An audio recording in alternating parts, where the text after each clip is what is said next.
So my name is Bart Stuyf. Stuyf. It's a European name. You pronounce it S-T-U-Y-F, Stuyf, like Stuyvesant. I'm a sculptor and I work in copper.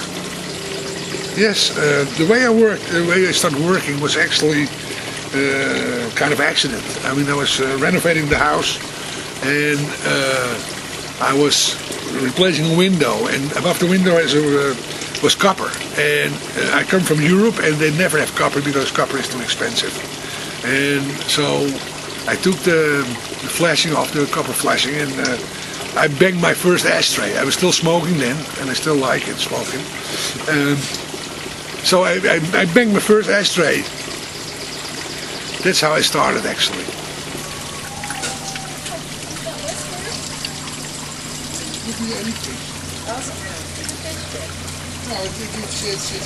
The way I come to new projects is that it's more like, can I make something? So I see something, for instance, I see a bird, and I think, can I make a bird out of copper? Probably not, because it's too complicated. And then I try to do it. And so first, yeah, what is the size, the shape? And so I was making a bird, and it didn't work the bird, it became a fish. So then I knew how to make fishes, but I still didn't know how to make a bird. And yeah, from that moment on, I tried something else, and then suddenly I was making flowers, strange enough. And then when I cut the flowers and I bend it, and it becomes like a hat, like a little bowl. So then I knew how to make a bird's head. And from that moment on, I could make a bird. So that's how I work. So I work more like, can I make it? And then the art part or the craft part comes always later. And it's trial and error. It's more error than happiness, I would say.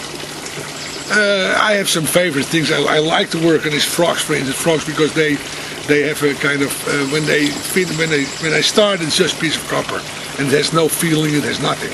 And when I finished, it has suddenly the frog has an attitude. And I don't know how it came, because I was making how do you call it, an egret, I think it's called, and they eat frogs, and so I was making an egret, and then they would make a frog, and then the frog had an attitude that goes to the egret. He said, "Hey, you fucker, what do you want?" I can't use the effort, but I do it anyway. I have a website, it's called bartswork.com, and there's info on it, and then you can email me, and then you can ask me any questions. I try to make everything, so if you want something special made, if I can do it, I will make it. So you have to ask me. So I can do a lot of things, actually.